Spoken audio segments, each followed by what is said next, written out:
ഹരിം പരമാനന്തമുപദേഷ്ടാരമീശ്വരം വ്യാപകം സർവലോകാനാം കാരണം തം ഭജമ്യഹം.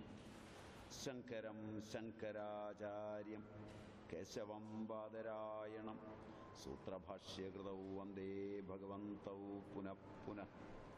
സദാശിവസമാരംഭം ശങ്കരാചാര്യമധ്യമാം അസ്മദാചാര്യപര്യന്താം വന്ദേ ഗുരുപരമ്പരാം. ബോധാനന്തം ച കല്യാണം ലാനന്തമാത്മജം സച്ചിദാനന്തമാത്മജം ച്യുതാനന്തഗുരും. അമൃതാത്മാക്കളെ,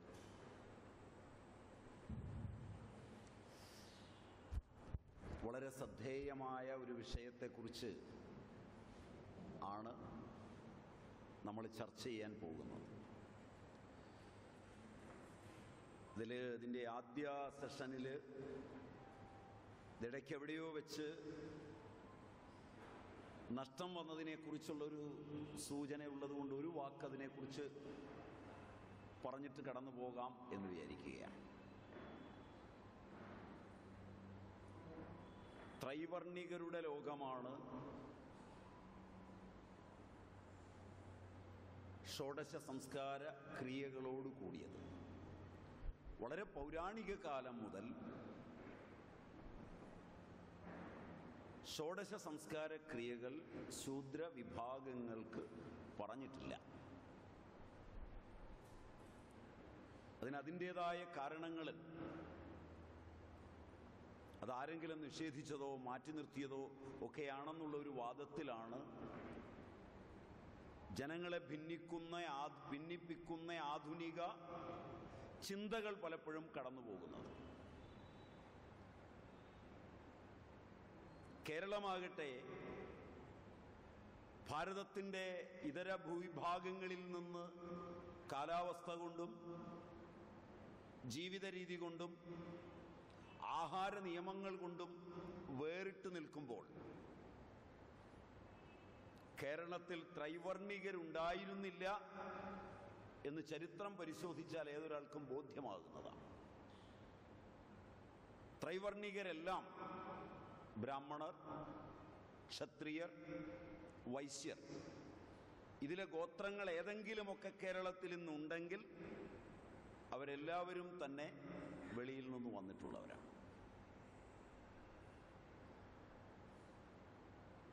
വെളിയിൽ നിന്ന് വന്നിട്ടുള്ളത് കൊണ്ട് പല നിർബന്ധ നിയമങ്ങളും അവർക്ക് പാലിക്കേണ്ടി വന്നിട്ടുണ്ട്. അതിലേറ്റവും കൂടുതൽ നിയമങ്ങളും അസ്വാതന്ത്ര്യവും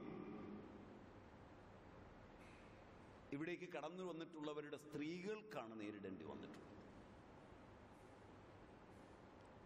വൈദിക സംസ്കൃതിക്ക് അനുസരണമല്ലാതെ അടിച്ചേൽപ്പിക്കപ്പെട്ട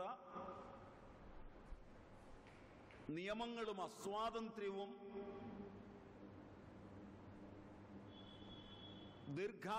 ദീർഘകാലാനുസാരിയായി അടിച്ചമർത്തപ്പെട്ടപ്പോൾ അത് പൊട്ടിപ്പുറപ്പെട്ടതിൻ്റെ ഫലമാണ് ഇന്ന് സംസ്കാര കർമ്മങ്ങൾ അത് നടത്തിപ്പോന്നിടത്തും ഇല്ലാതായത്. ഒരു ദേശാന്തര യാത്രയിൽ സ്ത്രീകളെയും കൊണ്ട് യാത്ര ചെയ്യുക, വിധിപൂർവം ജീവിക്കുന്ന സ്ത്രീകളെയും കൊണ്ട് യാത്ര ചെയ്യുക, അത് സാധാരണമല്ലാതെ വന്നപ്പോൾ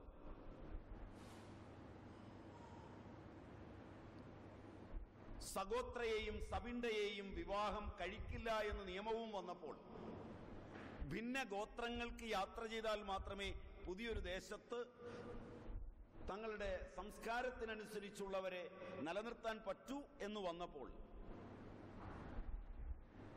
ഭിന്ന ഗോത്രങ്ങളിൽ നിന്നുള്ള ചുരുക്കം സ്ത്രീകളെ കൊണ്ടുവന്ന് രാജാക്കന്മാരുടെ താല്പര്യം സംരക്ഷിച്ച് ഒരു ജനതയെ സംസ്കാരമുള്ളവരാക്കി എടുക്കുവാൻ ശ്രമിച്ചതിൻ്റെ പരിണാമമാണ്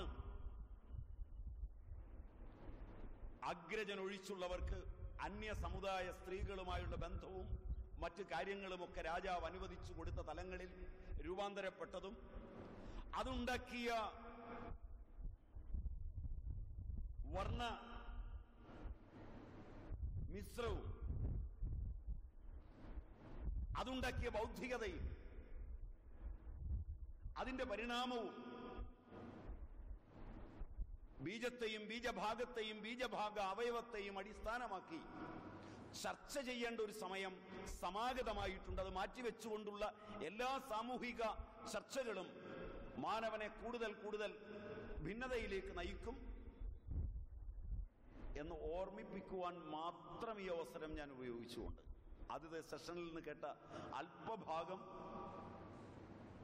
വച്ചുകൊണ്ടാണ് ഞാനിത് പറയുന്നത്. അത് വളരെ സങ്കീർണമായ ഒരു തലങ്ങളിൽ ഇന്ന് എത്തി നിൽക്കുകയാണ്.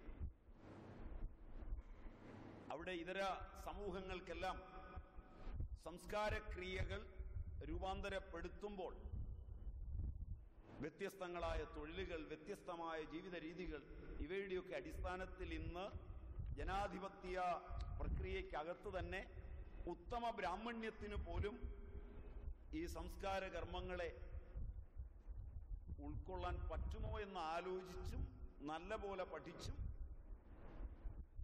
അതിലേക്ക് കടന്നില്ലെങ്കിൽ ചിലപ്പോൾ ഗുണത്തെക്കാളേറെ ദോഷവും ചെയ്തു എന്ന് വരും.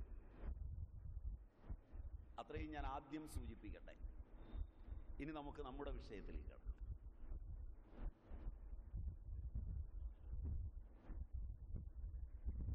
ഭാരതത്തെ സംബന്ധിച്ചിടത്തോളം പരമപ്രമാണം വൈദികയാണ്. ധർമ്മജിജ്ഞാസമാനാനാം പ്രമാണം ശ്രുതി. ആ ശ്രുതിയെ അവലംബിച്ച് ഉള്ളത് മാത്രമാണ് സ്വീകാര്യവും. ഋഗ്വേദം, യജുർവേദം, സാമവേദം, അഥർവവേദം എന്ന ശ്രുതികളെ തിരിച്ചിട്ടുണ്ട്, ക്രോഡീകരിച്ചിട്ടുണ്ട് വ്യാസൻ. എങ്കിലും ഋഗ്വേദത്തിലും അഥർവവേദത്തിലുമാണ്. ഋഗ്വേദത്തിന്റെ ഉപവേദമാണ് ആയുർവേദം എന്നൊരു പ്രാചീന പക്ഷവും അഥർവവേദത്തിന്റെ ഉപവേദമാണെന്നൊരു ആധുനിക പക്ഷവും നിലനിൽക്കുന്നുണ്ട്. പൊതുവെ കോളേജുകളിലുമൊക്കെ പഠിക്കുമ്പോൾ അഥർവവേദത്തിന്റെ ഉപവേദമായാണ് പഠിക്കുന്നത്. അഥർവത്തിലെ ഋക്കുകളെല്ലാം ഋക്കിലുള്ളതാണ്, ഋഗ്വേദത്തിലുള്ളതുമാണ്. അതില്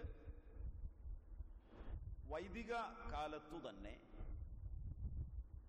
വളരെ പ്രാധാന്യത്തോടെ ഗർഭിണി പരിചര്യ വളരെ ഭംഗിയായി രേഖപ്പെടുത്തിയിട്ടുണ്ട്. ആദ്യം വിഷയങ്ങളുടെ ഓരോ ഘട്ടം ഒന്ന് സൂചിപ്പിച്ചിട്ട് വിഷയത്തിലേക്ക് ഞാൻ പ്രവേശിക്കാം.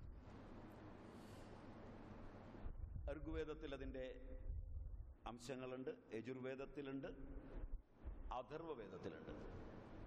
സാമവേദത്തിലേത് എനിക്ക് അത്ര നന്നായി അറിയില്ല, ഞാനത് വായിച്ചിട്ടില്ല, അതിലെ അല്പം പോലും പഠിക്കാൻ പറ്റിയിട്ടില്ല. അതുകൊണ്ട് അതേക്കുറിച്ച് പറയാൻ ആധികാരികമായാവില്ല. മറ്റു 3 വേദങ്ങളിലും ഇതിനുപോൽബലകങ്ങളായ സൂക്തങ്ങളും കാര്യങ്ങളും ഏറ്റവും അടുക്കോടും ചിട്ടയോടും കൂടി ഭംഗിയായി അവതരിപ്പിച്ചിട്ടുള്ളത് അഥർവത്തിലാണ് എന്ന് പറയാം. ഗൃഹ്യസൂത്രങ്ങളിൽ, ധർമ്മസൂത്രങ്ങളിൽ ഒക്കെ ഇതിൻ്റെ രചനരേഖകളുണ്ട്. ഒട്ടെല്ലാ പുരാണങ്ങളിലും ഇതേക്കുറിച്ചുള്ള ചർച്ചകളുണ്ട്. എല്ലാ പുരാണങ്ങളിലുമുണ്ട്. വളരെ ഭംഗിയായി ചർച്ച ചെയ്തിട്ടുണ്ട്, ലളിതമായ ഭാഷയിൽ ചർച്ച ചെയ്തിട്ടുണ്ട്. ഇത് ഉൾപ്പെടുന്നത് സംഹിതാകാലം വരുമ്പോൾ കൗമാരഭൃത്യത്തിൽ ഉൾപ്പെടുത്തിയാണ് ആയുർവേദ സംഹിതകൾ ഇതിനെ പഠിച്ചിട്ടുള്ളത്. ഗർഭാധാനം മുതലുള്ള കാര്യങ്ങൾ, ഗർഭിണി പരിചര്യയുമെല്ലാം 20-ാം നൂറ്റാണ്ട് മുതലാണ്